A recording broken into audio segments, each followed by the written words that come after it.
मा सहभागी हुनुभएकाहरू र वचनको यो सेवामा जतिजना अहिले यहाँ उपस्थित हुनुहुन्छ अनलाइनमा र आज मात्रै होइन अर्को बेला पनि यो अनलाइन भिडियो हेरेर बस्नुहुनेछ यहाँहरू सबैलाई येशू ख्रीष्टको नाउँमा अभिवादन। जय मसीह।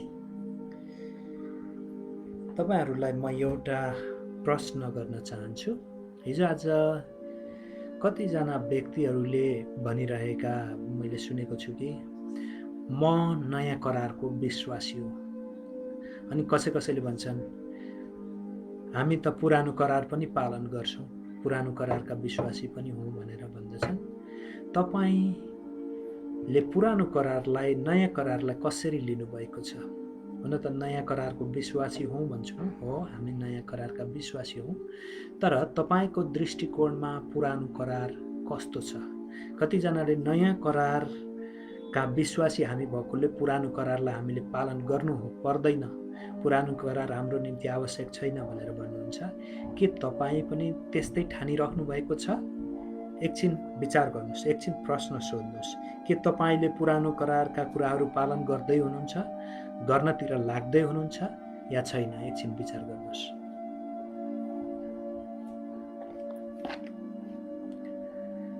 आज त्यसै कुरामा केन्द्रित भएर मैले आजको वचन लिएको छु। आजको वचनको शीर्षक छ पुरानो करार प्रति हाम्रो दृष्टिकोण कस्तो हुनुपर्छ। पुरानो करार प्रति हाम्रो दृष्टिकोण कस्तो हुनुपर्छ? अन्त यो बाइबल पुरैलाई प्रेमको पुस्तक, परमेश्वरको प्रेमको पुस्तक भनेर भनिन्छ। यसलाई दुई भागमा विभाजन गरेको छ। एउटा पुरानो करार सुरुको खण्ड र दोस्रो नयाँ करार। पुरानो करार भनेको परमेश्वरले इजरायली जातिलाई आफ्नै प्रजा बनाउनको निम्ति उनीहरूलाई केही आज्ञाहरू दिनुभयो, उनीहरूसँग एउटा करार बाँध्नुभयो। त्यो करार चाहिँ पशुको रगतद्वारा उहाँले इजरायली जातिहरूको निम्ति बाँध्नु भएको थियो।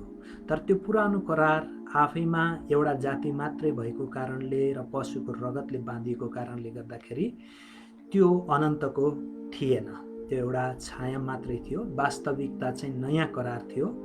नयाँ करार भनेको परमेश्वरले, येशू ख्रीष्टले सम्पूर्ण मानिस जातिसँग बाँधेको करार हो, जुन पशुको रगतद्वारा होइन तर आफ्नै रगतद्वारा बाँधिएको करार हो। पुरानो करारमा 39 वटा पुस्तकहरू छन्, त्यस्तै गरी नयाँ करारमा 27 वटा पुस्तक छन्।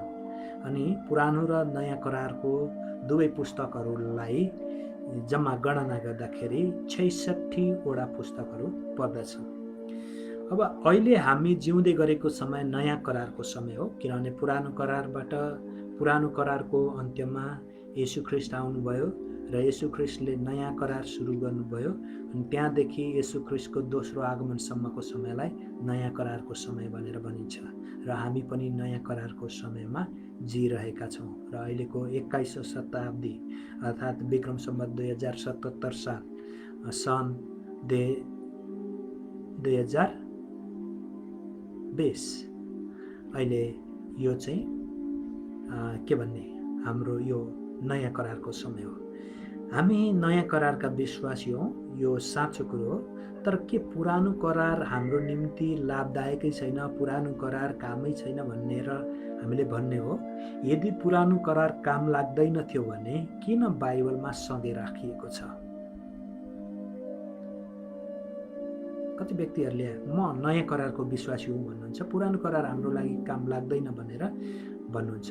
तर बाइबलमा पुरानो करार किन राखिएको छ? कामै नलाग्ने भए नयाँ करार मात्रै राखेको हुन्थ्यो नि। एउटा हामीले विचार गर्नुपर्ने कुरा त्यो हो।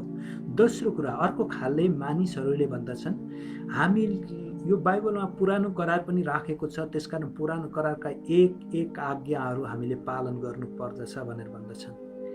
अनि त्यसमा पनि हामीले विचार गर्नुपर्छ, किनभने पुरानो करार त इस्राएलीहरूको निम्ति एउटा जातिको निम्ति दिएको थियो। उनीहरूले चाहिँ परमेश्वरको सन्देश अरू मानिसलाई पनि सुनाएर परमेश्वरको जातिहरू खडा गर्न सकुन् भनेर इजरायली जातिबाट परमेश्वरले सबै संसारका सबै जातिलाई आशिष दिन चाहनुहुन्थ्यो त्यस उद्देश्यले। त्यसकारण हामी त इजरायली होइनौँ, हामी शारीरिक रूपमा इजरायली जाति होइनौँ, हामी परमेश्वरका प्रजा हौँ, परमेश्वरका सन्तान हौँ, तर इस्राएली जाति चाहिँ होइनौँ भने हामीलाई पुरानो करारका आज्ञाहरू अब हामीले कसरी लिने त?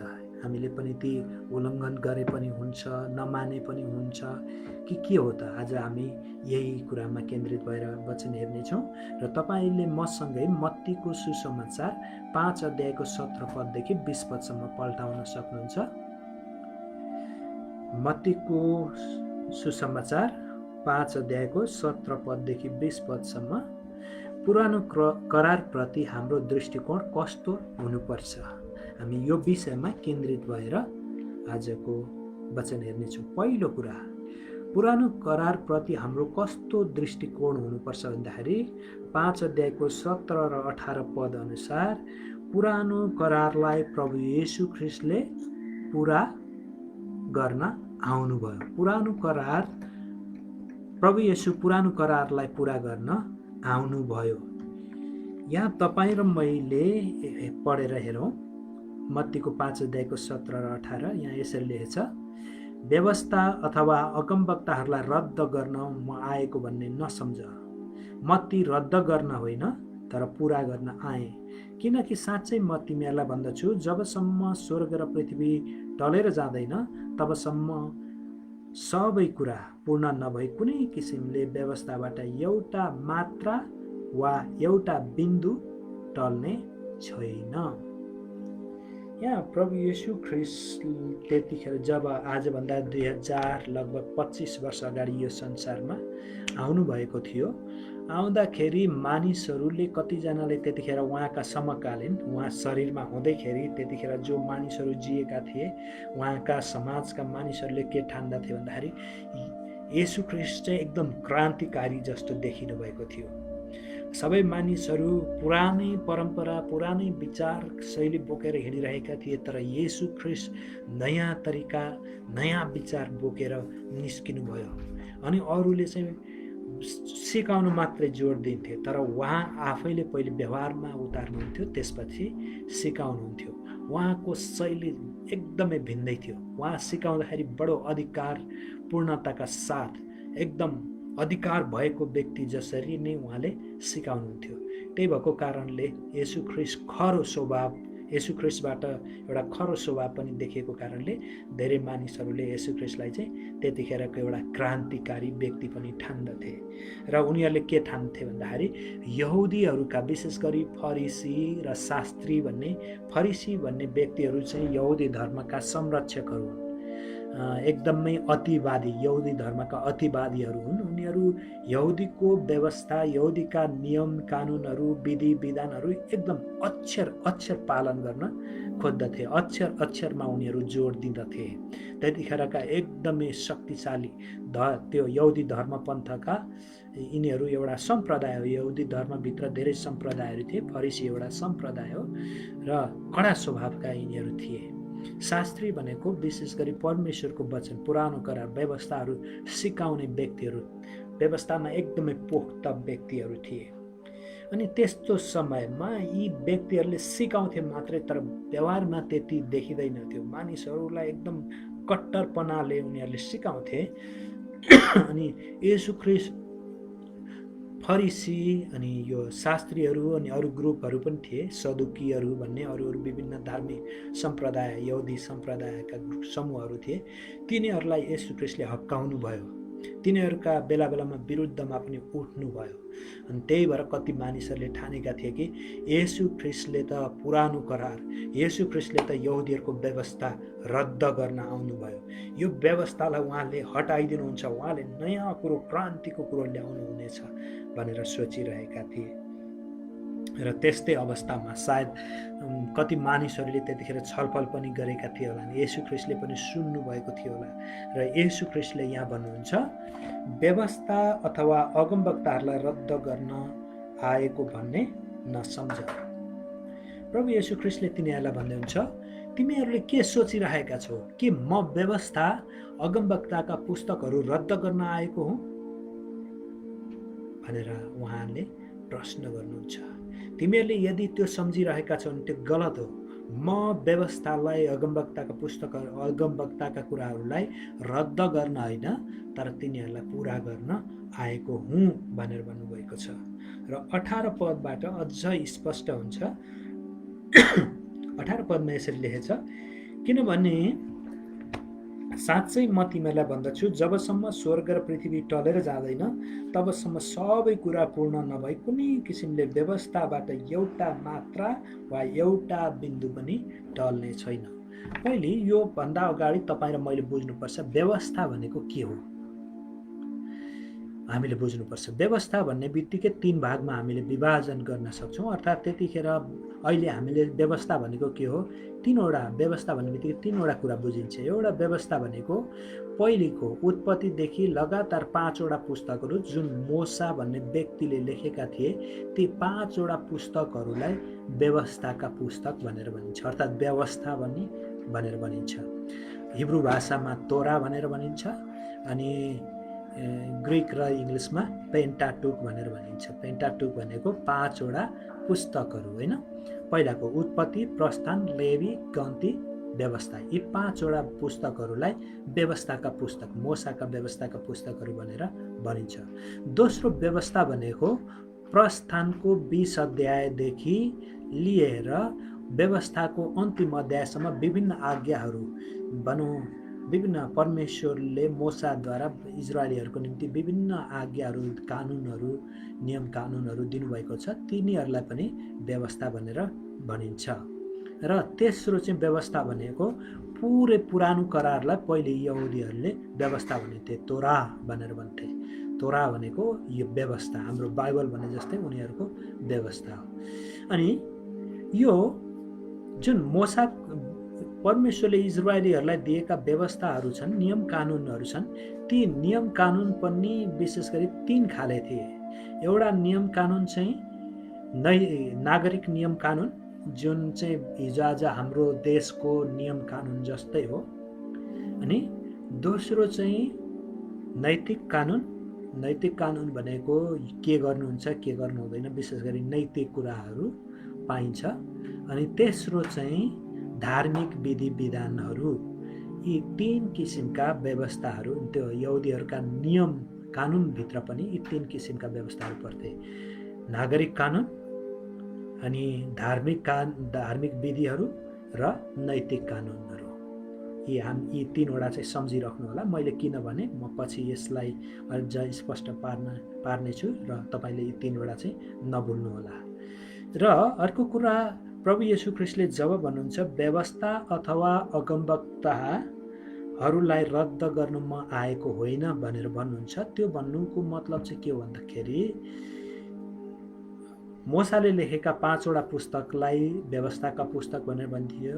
अनि यहुदीहरूले यो पुरै पुरानो करारलाई 3 भागमा विभाजन गर्थे। उनीहरूले पुरानो करार भन्दैनन्, तोरा भन्छन्। 3 भागमा, एउटा चाहिँ व्यवस्थाका पुस्तकहरू, अर्को लेखहरू, त्यसपछि अर्को चाहिँ अगमवक्ताका पुस्तकहरू भनिकन 3 भागमा विभाजन गर्दथे। प्रभु येशू ख्रीष्टले जब व्यवस्था र अगमवक्ताका भन्नुहुन्छ, यो भन्नुको मतलब के हो, पुरै तोरा अर्थात् पुरै पुरानो करारलाई उहाँले उद्धृत गर्दै हुनुहुन्थ्यो, उहाँले समेट्दै हुनुहुन्थ्यो। उहाँले भन्न खोज्नु भएको के हो भन्दाखेरि म पुरानो करार, त्यतिखेर पुरानो करार भनेर भनिँदैन थियो, त्यसकारण अगमवक्ता र व्यवस्थाका पुस्तकहरू अहिले हाम्रो दृष्टिकोणमा हामीले क्रिस्चियनहरूले हेर्ने चाहिँ पुरानो करार, अर्थात् अहिलेको भाषामा भन्यो भने प्रभु येशू ख्रीष्टले के भन्दै हुनुहुन्छ, म पुरानो करारलाई रद्द गर्न आएको होइन, त्यसलाई बेकममा बनाउन आएको होइन, त्यसलाई लत्याउन म आएको होइन भनेर भन्नुहुन्छ। के गर्न आएको हुँ भन्दाखेरि उहाँले भन्नुहुन्छ, तर म तिनीहरूलाई पुरा गर्न आएको हुँ भनेर भन्नुहुन्छ। अब व्यवस्थाका कुराहरू, पुरानो करारका पुस्तकहरू, पुरानो करारका शिक्षाहरू, आज्ञाहरू कति महत्त्वपूर्ण छन् भन्दाखेरि 18 पदले भनिएको छ कि जबसम्म भनौँ न स्वर्ग, यहाँ प्रभु येशू ख्रीष्टले 18 पदमा भन्छ, स्वर्ग र पृथ्वी पनि टलेर जाला, एक दिन स्वर्ग र पृथ्वी पनि हट्ला, अर्थात् नष्ट भएर जाला, टलेर जाला, लोप भएर जाला। तर यो वचनमा भएको कुराहरू यति महत्त्वपूर्ण छन् कि त्यसको मात्रा र बिन्दु, एउटा बिन्दु पनि पुरा नभइकन टलेर जाने छैन। भनेपछि त्यत्तिकै पुरा नभइकन तिनीहरू रद्द गरिने छैनन् भनेर प्रभु येशू ख्रीष्टले भन्नुहुन्छ। अनि यदि त्यसलाई पुरा गरियो भने तिनीहरू के हुनेछन्? रद्द हुनेछन्। पुरा गरिसकेपछि त काम लाग्दैन। मानिलिउँ एउटा म तपाईँको अगाडि यो कापी लिन्छु। यो कापी छ, यो कापीको सुरुदेखि लेख्न थालियो भनौँ, यहाँदेखि लेख्न सुरु गरियो। सुरु गरिसकेपछि अन्तिमसम्म लेखियो भने अब यो फेरि लेख्नको निम्ति काम लाग्छ? यो त भरिसक्यो, लेखेपछि यो पुरा भयो। अब लेख्ने हो भने के चाहिन्छ? अर्को कापीको खाँचो पर्दछ। यो अब लेखिसकेपछि यो लेख्नको निम्ति खाँचो पर्दैन, किनभने यहाँ खाली ठाउँ छैन, यो पुरा भइसक्यो। त्यस्तै गरी प्रभु येशू ख्रीष्ट पनि पुरानो करारलाई पुरा गर्न आउनुभएको। यदि उहाँले पुरानो करार पुरा गर्नुभयो भने अनि त्यसको कुनै पनि आवश्यकता छैन। तर पुरा नभइन्जेलसम्म के अरे? एउटा मात्रा कि एउटा बिन्दु भनेर भनेको छ। यो एउटा मात्रा भनेको चाहिँ ग्रीक भाषामा ग्रीक वर्णको एउटा 9 अक्षर छ। 9 अक्षर चाहिँ इयोटा भनेर भनिन्छ। अङ्ग्रेजीको आई जस्तै देखिन्छ इयोटा, तर माथि चाहिँ थोप्लो छैन। त्यो इयोटा हो भनेको मतलब एउटा अक्षर। यो इयोटा चाहिँ भावेल पनि हो र कन्सोनेन्ट पनि, व्यञ्जन पनि हो, स्वर पनि हो, होइन? दुवै हो। यो आफै छुट्टै पनि अक्षर हुन्छ र अर्को भावेलको रूपमा पनि। कुनै अक्षरको मुनि माथि हाम्रो एकार, आकार, उकार भन्छौँ, त्यसै गरी एउटा अक्षर पनि हो तर पछाडि पनि आउँदछ। त्यही भएर नेपालीमा चाहिँ यहाँ मात्रा भनेको छ, आकार, इकार, उकार जसरी यहाँ भनिएको छ। अनि यसलाई चाहिँ हिब्रू भाषामा पुरानो करार जुन लेखिएको थियो, पुरानो करारमा यो इयोटा भनेको चाहिँ एउटा सानो अक्षर योड भन्ने अक्षर छ, त्यो हो। योड भनेको चाहिँ एउटा सानो, थोरै अलिकति यसो एङ्गल जस्तै, सानो कोण जस्तै बनाएको एउटा सानो त्यस्तो अक्षर हो। त्यो अक्षर पनि कतिचोटि भवेलको रूपमा अर्थात् स्वरको रूपमा प्रयोग हुन आउँदछ। अनि अर्को बिन्दु भनेको चाहिँ विशेष गरी हिजो आज यो पनि भवेलै हो हिब्रू भाषामा, हिब्रू भाषा अनुसार।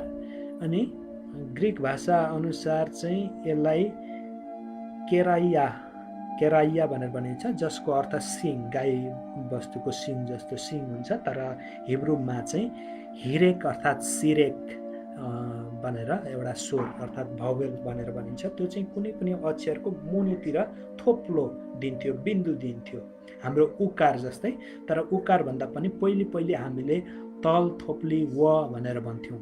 वको मुनि एउटा तल थोप्लो दिन्थ्यो, त्यस्तै गरी अक्षरको मुनि थोप्लो दिन्थ्यो र उच्चारण गरिन्थ्यो कुनै पनि शब्द अक्षरलाई। त्यस्तो अर्थात् हाम्रो यो बिन्दु भन्दाखेरि मलाई चाहिँ लाग्छ ङ जस्तो। ङको पछाडि के गरिएको हुन्छ? थोप्लो दिएको हुन्छ, अनि त्यो ङ हुन्छ। त्यो थोप्लो हटायो भने के देखिन्छ? ड उच्चारण हुन्छ। तर त्यही डको पछाडि थोप्लो दियो भने ङ हुन्छ। त्यसकारण यो एउटा बिन्दु भन्दाखेरि अनि कहिलेकाहीँ सङ्ख्या, संयमको सको माथि अब मुनि नदिए पनि माथि बिन्दु दियो भने सम म उच्चारण हुन्छ, होइन? आदि म संयम। त्यसरी यो बिन्दु चाहिँ त्यस्तो बिन्दु हो। र मात्रा भनेको चाहिँ कुनै कलाई मात्रा आकार दियो भने का हुन्छ, त्यस्तै गरी त्यसरी बुझ्नु होला। त्यसकारण एउटा मात्रा र एउटा बिन्दु पनि पुरानो करारमा निकै महत्त्वपूर्ण रहेछ। पुरा नभइकन एउटा मात्रा पनि हटेर जाँदैन रहेछ, एउटा बिन्दु पनि हटेर जाँदैन रहेछ। तर पुरा भयो भने त्यो चाहिँ रद्द गर्न मिल्दो रहेछ। त्यही भएर प्रभु येशू ख्रीष्टले भन्नुहुन्छ, म तिनीहरूलाई पालन गर्न आएँ, रद्द गर्न आएन भनेर भन्नुहुन्छ। र प्रभु येशू ख्रीष्टले ती सबै पुरानो करारका, विशेष गरी अघि मैले भनिहालेँ व्यवस्थामा पनि पुरै अगमवक्ता, पुरानो करारमा पुरैमा 3 किसिमका व्यवस्थाहरू छन्, नियमहरू छन्। एउटा नागरिक कानुन, अर्को चाहिँ नैतिक कानुनहरू, त्यसपछि अर्को धार्मिक कानुनहरू, यी धार्मिक रीतिरिवाजका कुराहरू, विधि धर्म विधिहरू, सम्पूर्ण कुराहरू, व्यवस्थाका कुराहरू प्रभु येशू ख्रीष्टले पुरा गरिसक्नु भएको छ। अब नागरिक कानुनहरू भनेको इजरायलीहरूको निम्ति दिएका ती नागरिक कानुनहरू हुन्। हिजो आज हामी इजरायली होइनौँ, हाम्रो देशको आफ्नै नागरिक कानुन छ, सिभिल ल छ होइन। त्यस कारणले आफ्नो देशको हरेक देशमा आफ्नै कानुनहरू हुन्छन्, हामी त्यो कानुन पुरा गर्दछौँ। त्यसकारण हामीलाई इजरायलको नागरिक कानुनको आवश्यकता परेन, हाम्रो नेपालकै कानुन छ, त्यो कानुन हामी पालन गर्छौँ। अब नैतिक कानुन हामी सबैको निम्ति, हरेक धर्मका निम्ति नैतिक कानुन चाहिँ काम लाग्ने कानुनहरू हुन्। नैतिकता आज हाम्रो मानव बीच नैतिकता छ र जाति अनुसार नैतिक कानुनहरू पनि फरक पर्दछन् र यी हाम्रो निम्ति, त्यसकारण नागरिक कानुन हामीले उल्लङ्घन गरेको होइन। हाम्रो देशको कानुनमा कतिवटा इजरायलका कानुनहरू पनि समेटिएका छन्, कतिवटा समेटिएका छैनन्। हामी आफ्नो देशको कानुन माग्छौँ। नैतिक कानुन हामी सबै मान्दछौँ, नैतिक चरित्रवान हामी हुनुपर्दछ, बाइबलले त्यो हामीलाई डिमान्ड गर्दछ, त्यो गर्दछौँ। व्यवस्थाहरू, धार्मिक कानुनहरू, सम्पूर्ण कुराहरू प्रभु येशू ख्रीष्टले पुरा गरिसक्नुभयो। हामी हिब्रूको 10 अध्यायको 1 पदमा हेरौँ त के प्रभु येशू ख्रीष्टले यो कसरी पुरा गर्नुभयो, अर्थात् के पक्कै येशू ख्रीष्टले पुरा गर्नुभएको हो त भनेर हामी हेर्नेछौँ। हिब्रूको 10को 1मा अनि त्यसपछि 9 पदमा हामी हेर्नेछौँ। पहिले हिब्रू 10को 1 यहाँ यसरी लेखेको छ, किनभने व्यवस्था अब आउने उत्तम कुराहरूको खास रूप होइन, तर तिनको छाया मात्र हो। यहाँ के भनेको छ, व्यवस्था चाहिँ एउटा छाया मात्रै हो, उत्तम रूप चाहिँ होइन, वास्तविकता छैन। वास्तविकता अर्कै छ, त्यसको छाया चाहिँ व्यवस्था हो, पुरानो करारमा दिएका यहुदीहरूलाई दिएका व्यवस्थाहरू हुन् भनेर भनेको छ। अनि येशू ख्रीष्ट चाहिँ म व्यवस्था पालन गर्न, पुरा गर्न आएको हुँ भनेपछि त्यो छायालाई उहाँ पुरा गर्न आउनुभयो। अनि लेखेछ अझै, यसकारण सालिँदै नित्य चढाइने त्यस किसिमका बलिहरूद्वारा नजिक आउनेहरूलाई यसले सिद्ध पार्न सक्दैन। अझै 2 देखि म तल पनि पढ्छु, नत्र त बलि चढाउने काम रोकिने थिएन र किनकि आराधकहरू एकै खेपमा शुद्ध पारिने भए तिनीहरूमा त्यसपछिको पापको चेतना हुने थिएन, तर ती बलिदानहरूले सालिन्दा पापको सम्झना गराउँदछन्, किनकि साँडे र बोकाहरूको रगतले पाप हरण गर्न असम्भव छ। अब 9 पद हामी हेरौँ, यही हिब्रूको 10 अध्यायको 9 पदमा यसरी लेख्छ, अनि पछिबाट भन्नुभयो, हेर्नुहोस् तपाईँको इच्छा पुरा गर्न म आएको छु, दोस्रोलाई स्थापित गर्न पहिलो चाहिँ उहाँले खारिज गर्नुहुन्छ। त्यही इच्छाबाट येशू ख्रीष्टका शरीरको बलिद्वारा सदाको निम्ति हामी पवित्र बनाइएका छौँ। यहाँ के भनेको छ भन्दाखेरि पुरानो करारको व्यवस्था अनुसार वर्षै पछि भक्तजन आराधकहरूले आफ्नो बलि लिएर जानु पर्थ्यो, पशुहरू लिएर बलिदान गर्न जानु पर्दथ्यो र त्यो बलि पनि एउटा मानव पुजारीले, आफै कमजोर भएको पाप भएको पुजारीले पहिले आफ्नो पापको निम्ति बलिदान लिएर जान्थ्यो, त्यसपछि सारा इजरायली जातिहरूको पापको निम्ति बलि लिएर जान्थ्यो। त्यो बलि चाहिँ हरेक वर्ष चढाइन्थ्यो।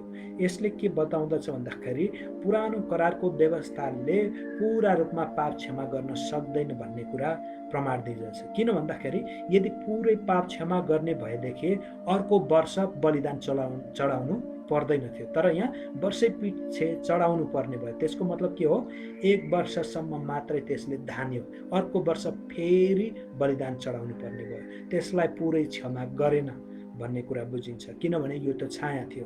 तर प्रभु येशू ख्रीष्टले के गर्नुभयो, उहाँले आफ्नै बलिदान, आफैलाई बलि गर्नुभयो, अनि एकचोटि सबैका निम्ति, सधैँका निम्ति, एकैपल्ट सधैँका निम्ति, सबैका निम्ति। त्यसकारण अहिले हामी पशु बलि, हाम्रो पापको निम्ति कुनै बलिदान चढाउँदैनौँ, वर्षै पछि होइन, कुनै दिन पनि हामी चढाउँदैनौँ। हाम्रो पापको निम्ति येशू ख्रीष्ट बलिदान भइसक्नु भएको छ।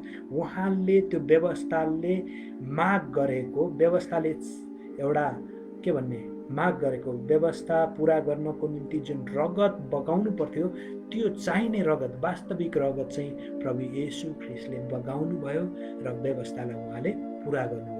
व्यवस्था अब के भयो, बन्द भयो र पहिलेको कुरालाई उहाँले के गर्नुभयो, बन्द गर्नुभयो र दोस्रो कुरा नयाँ करार उहाँले स्थापना, आफ्नै रगतद्वारा स्थापना गर्नुभयो। त्यसकारण तपाईँ र मेरो पापको निम्ति येशू ख्रीष्टको रगत प्रशस्त छ, अर्थात् पर्याप्त छ।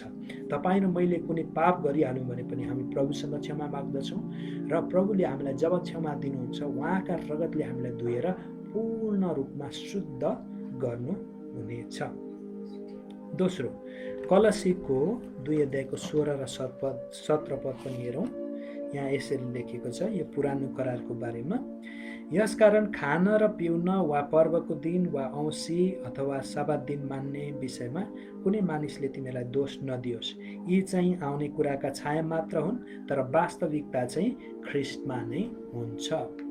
पुरानो करारमा औँसी पूर्णिमा हिजो आज हाम्रो छेउछाउमा कति मानिसहरूले औँसी पूर्णिमा सङ्क्रान्ति अनि के भनेर मानिराख्दछन्।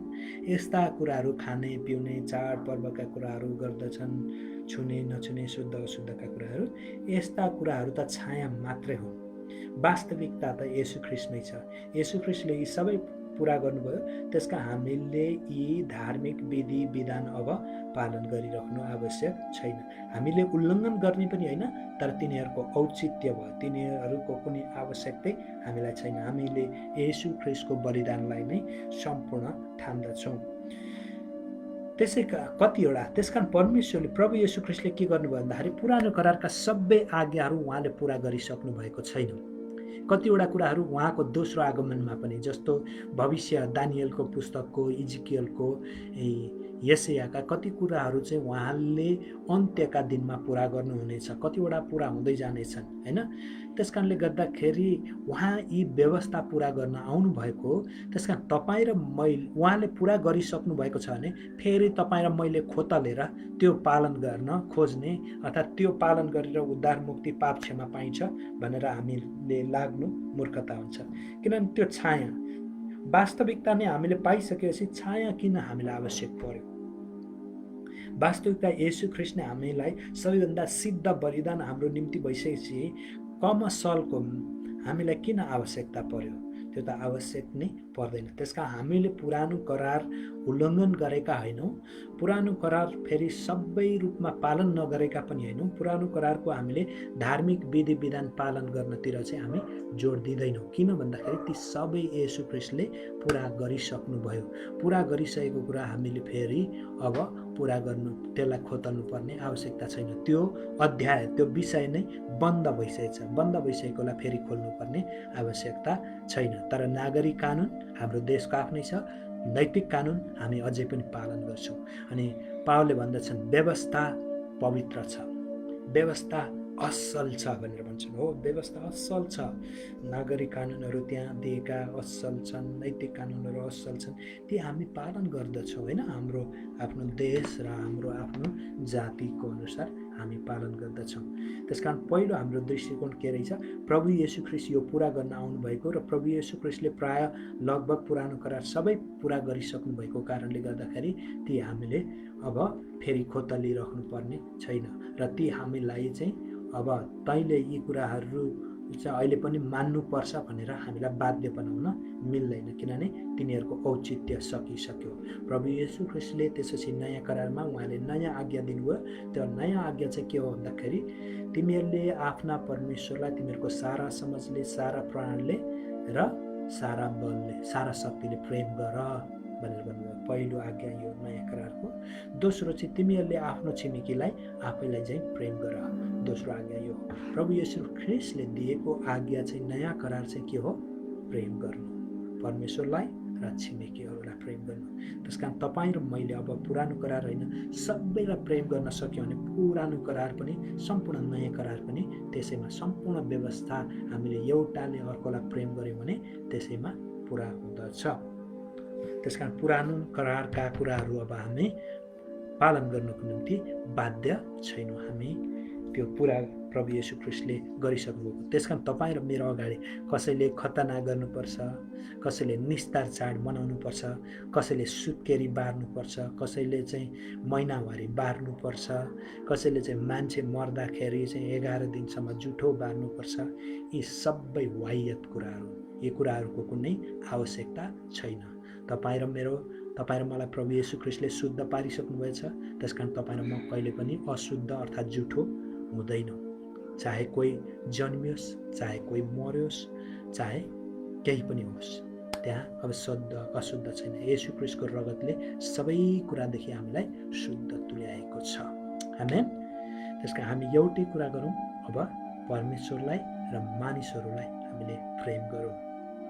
दोस्रो कुरा, पुरानो करारप्रतिको हाम्रो दृष्टिकोण कस्तो हुनुपर्छ भन्दाखेरि 19 पददेखि 20 पद अनुसार हामीले यसको अक्षरलाई होइन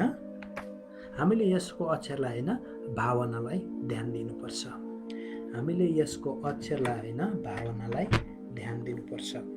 म पढिदिन्छु 19 र 20 पद मत्तीको 5 अध्यायको। यसरी लेखेछ, यसै कारण जसले यी आज्ञाहरूमध्ये सबैभन्दा सानोलाई उल्लङ्घन गर्ला र मानिसहरूलाई त्यसै गर्न सिकाउला, स्वर्गको राज्यमा त्यो सबैभन्दा सानो कहलाइनेछ। भनेको मतलब पुरानो करारको कुनै पनि सानो आज्ञा पनि कसैले उल्लङ्घन गर्यो र कसैलाई उल्लङ्घन गर्न सिकायो भने, यहाँ प्रभु येशू ख्रीष्टले उहाँको पालामा भन्दै हुनुहुन्छ कि जब नयाँ करार स्थापना गरिसकेको थिएन, उहाँको बलिदान नै भएको थिएन, त्यतिखेरको समयमा यो सान्दर्भिक थियो। पुरानो करारको एउटा आज्ञा पनि कसैले उल्लङ्घन गर्ला र त्यो उल्लङ्घन गर्न सिकाउला, त्यो चाहिँ परमेश्वरको राज्यमा सबैभन्दा सानो कहलिनेछ। अर्थात् परमेश्वरको राज्यमा तुच्छ कहलिनेछ। त्यसलाई परमेश्वरको राज्यमा कुनै स्थान थिएन। परमेश्वरको आज्ञा उल्लङ्घन गर्ने व्यवस्था सबै 79% व्यवस्था पालन गरेर 1% उल्लङ्घन गर्नु चाहिँ 100% उल्लङ्घन गर्नु नै हो। जस्तो कि तपाईँलाई म एउटा उदाहरण दिन्छु। घरमा बिजुली बत्ती हुन्छ, यो बिजुली बत्तीको घरभित्रको वायरिङ चाहिँ एकदमै तपाईँले 100 भित्र पुरा रूपमा एकदमै राम्रोसँगले वायरिङ गरेको छ। तर जहाँ बिजुलीको तार मेन लाइनबाट, पोलबाट, बिजुलीको बाटोनेरीबाट मुख्य बिजुलीको लाइन तानेको हुन्छ, त्यो 2वटा तार, त्यसमा एउटा तार अर्थिनको तार अर्थात् न्युट्रल तार तपाईँले जोडिदिनु भएन भने, अर्थात् एउटा पोजिटिभ तार जोडिदिनु भएन भने तपाईँले घरमा जतिसुकै स्विच अन गर्नुहोस् त्यो बल्नेवाला छैन। म बसेको घरमा यहाँ एउटा समस्या छ, दुईटै तार के छन्, पोजिटिभ छन्। कतिवटा प्लगहरूमा स्विच अन गर्यो कि पड्किन्छ, होइन, अनि कामै लाग्दैन यो घरको बत्ती कतिचोटि त्यस्तो छ। त्यसकारण सम्पूर्ण रूपमा वायरिङ पर्फेक्ट भए पनि एउटा मात्रै तार अलिकति मिस गरिदिँदाखेरि के हुँदो रहेछ, समस्या हुँदो रहेछ। व्यवस्था पनि 79वटा व्यवस्था पालन गरेर एउटा मात्रै उल्लङ्घन गर्नु पनि सम्पूर्ण उल्लङ्घन गरे बराबर नै हो। त्यसकारण एउटा सानो उल्लङ्घन गर्ने पनि स्वर्गको राज्यमा के ठहरिने रहेछ, तुच्छ ठहरिने रहेछ। तुच्छ ठहरिन्छ अनि त्यसलाई स्वर्गमा स्थान छैन। त्यस्तै गरी 19 पदको दोस्रो भागमा, तर जसले ती आज्ञाहरू पालन गर्ला र सिकाउला, स्वर्गको राज्यमा त्यो ठुलो कहलिनेछ। तर त्यही वचनलाई जसले पालन गर्छ र अरूहरूलाई पालन गर्न सिकाउँछ, उहाँले यहाँ चाहिँ उहाँ केन्द्रित हुनुभएको कुरा 2वटा, पालन गर्ने भनेर उहाँले फरिसीहरूलाई उहाँले इङ्गित गर्दै हुन्छ र सिकाउने शास्त्रीहरूलाई उहाँले इङ्गित गर्दै हुन्छ। फरिसीहरूले यदि त्यो पालन गरे र शास्त्रीहरूले त्यसलाई सिकाए भने तिनीहरू महान गनिन्छन्, तर पालन गर्न सिकाएनन् भने र आफैले पालन गरिन भने शास्त्री र फरिसीहरू परमेश्वरको राज्यमा तुच्छ गनिनेछन् भनेर उहाँले भन्न खोज्नु भएको हो। त्यसकारण पुरानो करार त्यतिखेरका शास्त्री र फरिसीलाई अनि सदुकीहरूलाई अरू विभिन्न समूहहरूलाई, सर्वसाधारणलाई उहाँले भन्नुहुन्थ्यो कि पुरानो करारका नयाँ करार तिनीहरूलाई पुरा नगरुन्जेलसम्म हरेक मात्रा महत्त्वपूर्ण छन्, हरेक बिन्दु महत्त्वपूर्ण छ। त्यसकारण एउटा सानो आज्ञा पनि उल्लङ्घन गर्नु हुँदैन, त्यसलाई सबै पुरा गर्नुपर्छ भनेर उहाँले भन्दै हुनुहुन्थ्यो। तर मानिसहरू यो पालन गर्न असक्षम थिए, उनीहरूले सबै पालन गर्न सक्दैनथे। त्यही भएर मानिसहरू चाहिँ दण्डको आज्ञामा थिए। तर प्रभु येशू ख्रीष्टले जब यो सबै पुरा गर्नुभयो, उहाँले दण्डदेखि मुक्त गराउनुभयो र सबैलाई उहाँले क्षमा, अनुग्रह दिनुभयो, अर्थात् क्षमा दिनुभयो। जसले येशू ख्रीष्टलाई प्रभु र मुक्तिदाता भनेर विश्वास गरी उहाँसँग पाप क्षमा माग्दछ, आफ्नो पापलाई स्वीकार गरेर त्यसलाई उहाँले आफ्नो बलिदानद्वारा नयाँ करारमा स्थापित गराउनुहुन्छ, नयाँ करारको बन्धनमा उसलाई बाँध्नुहुन्छ र उसलाई उसको पापदेखि क्षमा गर्नुहुन्छ। त्यसकारण उहाँले त्यतिखेरका मानिसहरूलाई के भन्दै हुनुहुन्छ त भन्दाखेरि उहाँले 20 पदमा भन्नुहुन्छ, किनभने म तिमीहरूलाई भन्दछु, तिमीहरूको धार्मिकता शास्त्री र फरिसीहरूको भन्दा बढी भएन भने तिमीहरू कुनै रीतले स्वर्गको राज्यमा प्रवेश गर्ने छैनौ। प्रभु येशू ख्रीष्टले भन्नुहुन्छ, जुन शास्त्री र फरिसीहरूको धार्मिकता छ, पालन गरेका छन्, अर्थात् उनीहरूले सिकाएका छन्, ती कुरा भन्दा तिमीहरूको धार्मिकता बढी भएन भने तिमीहरू स्वर्ग राज्य प्रवेश गर्न पाउँदैनौ। यो भन्न खोजेको के हो त भन्दाखेरि, फरिसीहरूको धार्मिकता चाहिँ केमा आधारित थियो भन्दाखेरि उनीहरूका पिता पुर्खाको चालचलनमा। हामी मत्तीकै 15 अध्यायको 2 पद हेरौँ। यहाँ के लेखिएको छ, यहाँ म पढिदिन्छु तपाईँको निम्ति। यसरी लेखिएको छ, मत्तीको 15 अध्यायको 2 पदमा, तपाईका चेलाहरूले पुर्खाहरूको परम्परा किन भङ्ग गर्दछन्, किनकि तिनीहरू खान अघि हात धुँदैनन्। पुर्खाहरूको, यो फरिसीहरूले भन्दैछन् येशू ख्रीष्टका चेलाहरूले किन पुर्खाहरूको चलन भङ्ग गर्दैछन्। परमेश्वरको व्यवस्था होइन, तर पुर्खाहरूको चलन। त्यसकारण पुर्खाहरूको चलनलाई, यिनीहरूले परम्परालाई फरिसीहरूले निकै पालन गर्दथे। अर्को मर्कुसको 7 अध्यायको 5 पदमा पनि यसरी भनिएको छ, यसबाट पनि अझ बुझ्न सकिन्छ। तब फरिसी र शास्त्रीहरूले उहाँलाई सोधे, तपाईँका चेलाहरू पिता पुर्खाले राखिदिएका परम्परामा किन चल्दैनन् तर अशुद्ध हातले खान्छन्। यहाँ पनि त्यही कुरामा जोड दिएको छ। अनि त्यस्तै गरी गलातीको 1:14 म पढिदिन्छु। यिनीहरूले कस्तो कुराहरूमा जोड दिन्थे भन्ने कुरा त्यहाँबाट पनि स्पष्ट हुन्छ। 1:14 गलातीको यसरी लेखिएको छ, हाम्रा जातिमा मेरा दौतारकाहरू धेरैलाई उछिनेर म यहुदी धर्ममा अघि बढेको थिएँ र मेरा पिता पुर्खाको परम्परामा ज्यादै जोसिलो थिए। पावलले यहाँ भन्दै हुनुहुन्छ, यहुदी धर्ममा पावलले येशू ख्रीष्टलाई विश्वास गर्नुभन्दा अगाडि पुर्खाहरूका परम्परा मान्ने कुरामा उनी एकदमै जोसिलो थिए भनेर भनेका छन्। फरिसीहरूले चाहिँ परमेश्वरको व्यवस्था मात्रै होइन कि परमेश्वरको व्यवस्थालाई कसरी पालन गर्ने भनेर अनि यहुदीहरूले विभिन्न नियमहरू बनाएका थिए, व्यवस्थाहरू बनाएका थिए। त्यसलाई चाहिँ परम्परा भनेर भनिन्छ। मौखिक परम्परा, लिखित परम्पराहरू थिए अनि तिनीहरूलाई चाहिँ यिनीहरूले अक्षर पालन गर्थे। तर यो पुरानो करारले भन्न खोजिरहेको कुरा के हो, व्यवस्थाले भन्न खोजेको त्यसको मूल मर्म के हो, त्यसको भावना के हो, त्यो भावनालाई चाहिँ यिनीहरूले पुरै बेवास्ता गरेका थिए। अक्षरलाई जोड दिएका थिए, तर भावनालाई, त्यसको स्पिरिटलाई चाहिँ यिनीहरूले बेवास्ता गरेका थिए। त्यसकारण तपाईँ र मैले व्यवस्थाको अक्षरलाई होइन, तर हामीले व्यवस्थाको भावनालाई पालन गर्नेतिर लाग्नु पर्दछ। हामीले पुरानो करारको अक्षरलाई होइन, तर भावनालाई पालन गर्नेतिर लाग्नु पर्दछ। अनि प्रभु येशू ख्रीष्टले भन्नुहुन्छ कि तिमीहरूका धार्मिकता, फरिसीहरूको धार्मिकता त के थियो, उनीहरूको पुर्खाहरूको परम्परामा स्थापित थियो, परमेश्वरको विधि विधानमा होइन, पुर्खाहरूको परम्परामा। त्यसकारण यदि तिमी धर्मी हुन चाहन्छौ भने यो फरिसीको धार्मिकता, यिनीहरूको पिता पुर्खाको यो चालचलन भन्दा तिमीहरू माथि उठ्नु पर्दछ। शास्त्रीहरूले त्यही व्यवस्था सिकाउँथे, त्योभन्दा पनि माथि उठ्नुपर्छ भनेर प्रभु येशू ख्रीष्टले भन्नुहुन्छ। अझ त्योभन्दा माथि हुनुपर्छ। त्यसो त हामीले पाप क्षमा पाउन सक्दछौँ त? हामी पापी छौँ भने हामी कसरी धर्मी ठहरिन सक्छौँ, कसरी परमेश्वरको स्वर्ग राज्यमा प्रवेश गर्न सक्छौँ त भन्दाखेरि हामीलाई रोमीको 3 अध्यायको 20 पददेखि 22 पदसम्म केही कुराहरू भनिएको छ, हामी हेर्नेछौँ। रोमीको 3 अध्यायको 20देखि 22सम्म म पढ्नेछु। यहाँ यसरी लेखेको छ,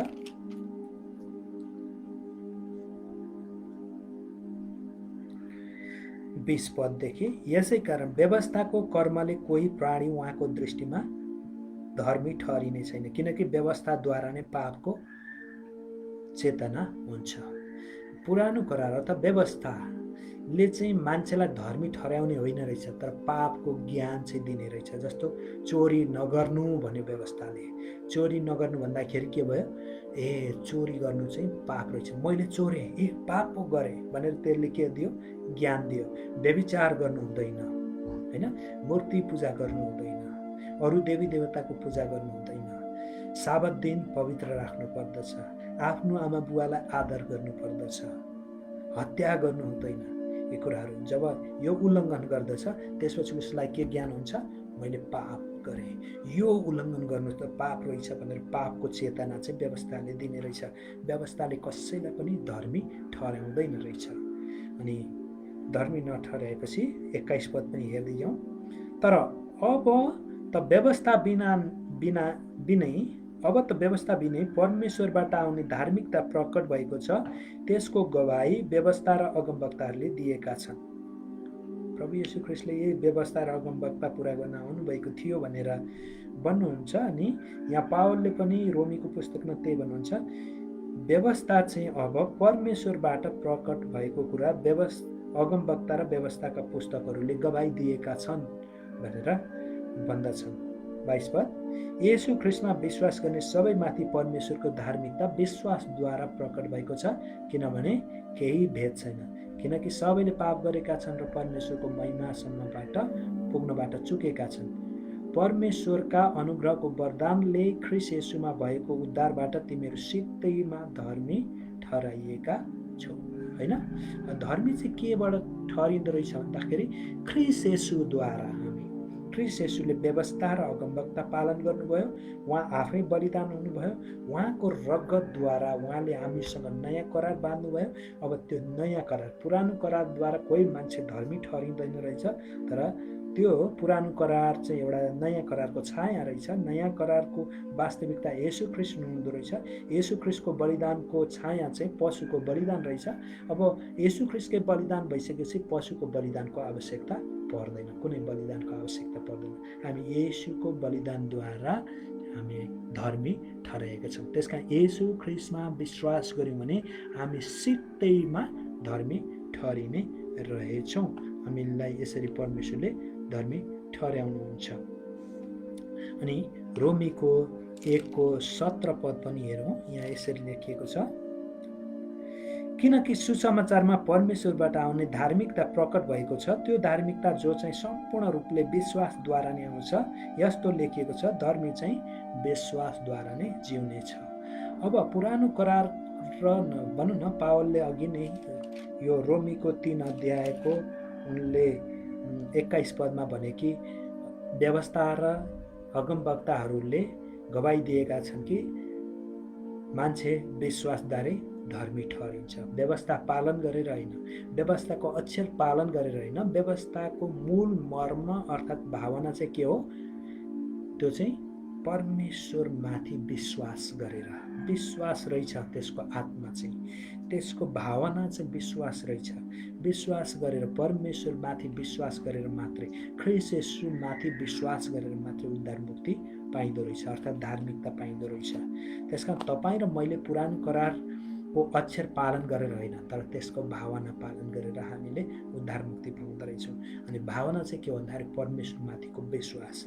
अनि परमेश्वरमाथिको विश्वास भनेको परमेश्वरले मान्छेका रूपमा येशू ख्रीष्ट भएर यो संसारमा आउनुभयो र हाम्रा पापका, सम्पूर्ण संसारको पापको निम्ति उहाँ बलिदान हुनुभयो। त्यही येशूको बलिदानमाथि, त्यही येशूमाथि विश्वास गरेर हामी सित्तैमा धर्मी ठहराइँदा रहेछौँ। त्यसकारणले अब तपाईँ र मलाई कसैले पनि निस्तार चाड नमनाइकन उद्धार मुक्ति पाइँदैन भनेर भन्छ भने त्यो व्यक्ति गलत रहेछ, अक्षर होइन रहेछ, त्यसको भावना रहेछ। भावना चाहिँ विश्वास रहेछ, ख्रीष्ट येशूमा विश्वास। ख्रीष्ट येशूले त्यो व्यवस्था पुरा गरिसकेपछि अब हामीले त्यसलाई फेरि कोट्याइराख्नुपर्ने आवश्यकता छैन। हामीले येशू ख्रीष्टमाथि विश्वास गर्यौँ भने पुरा हुनेछ। त्यसकारण आउनुहोस्, हामी पनि पुरानो करारलाई हामी इन्कार नगरौँ। पुरानो करार पवित्र छ, यसलाई चाहिँ ख्रीष्ट येशूले पुरा गर्नुभयो। र पुरानो करार चाहिँ हाम्रो विशेष गरी पुरानो करार के को निम्ति फाइदा छ त अहिले भन्दाखेरि 2 तिमोथी 3:16 यसरी लेखिएको छ।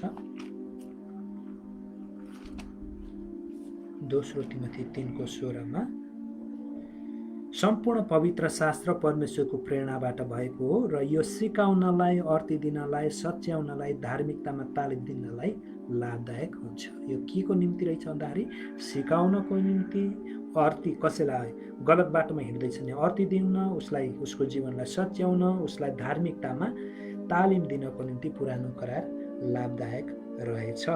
अर्को त्यसै गरी 1 कोरिन्थीको हामी पनि हेर्नेछौँ 10 अध्यायबाट। पहिलो कोरिन्थीको 10 अध्यायको 11 पद अनुसार के लेखेको छ भन्दाखेरि, यी कुराहरू अर्थात् पुरानो करारका कुराहरू तिनीहरूलाई चेतावनीको निम्ति भए तापनि ती हाम्रा शिक्षाका निम्ति लेखेका हुन्, जसमाथि युगको अन्त्य भइसकेको छ। अनि 6 पद पनि, उनीहरूले जस्तै हामीले खराबीको इच्छा नगरौँ भनी यी कुरा हाम्रो चेतावनीको लागि लेखेका हुन्। पुरानो करार हाम्रो चेतावनी, त्यहाँ अरूले उल्लङ्घन गरेछन् अनि हामीले पनि उल्लङ्घन नगरौँ, उल्लङ्घन गऱ्यौँ भने परमेश्वरबाटको न्यायमा पर्दछौँ भनेर हामीलाई चेतावनी दिन, हामीलाई सिकाउनको निम्ति पुरानो करार हो। त्यसकारण पुरानो करारलाई बाइबलमा राखिनुको कारण हामीलाई अझै पनि यो लाभदायक छ। तर उद्धार मुक्तिको निम्ति होइन, यसले उद्धार मुक्ति दिने होइन, तर धार्मिकताको मार्गमा अगुवाई गर्न, सच्याउन, अर्ती दिन अझै पनि लाभदायक छ। त्यसकारण आउनुहोस् हामी एकछिन प्रार्थना गरौँ र प्रभुलाई भनौँ कि प्रभु तपाईँले पुरानो करारलाई पुरा गरिसक्नु भएको रहेछ। हामीलाई यसको अक्षर होइन तर यसको भावना पालन गर्न तपाईँ प्रभुले हामीलाई यो वचन दिनुभएको छ। यो सत्य कसैको जीवन सच्याउन, कसैलाई अर्ती दिन अनि कसैलाई धार्मिकताको मार्गमा डोर्याउनको निम्ति लाभदायक रहेछ। त्यसकारण मलाई पनि यो पुरानो करारलाई तपाईँले पुरा गरेको रूपमा र म धार्मिकताको मार्गमा मलाई अगुवाई गर्नको निम्ति यसले सहायता गरेको होस्। मैले यसबाट चेतावनीहरू सिक्न सकौँ भनेर प्रार्थना गरौँ।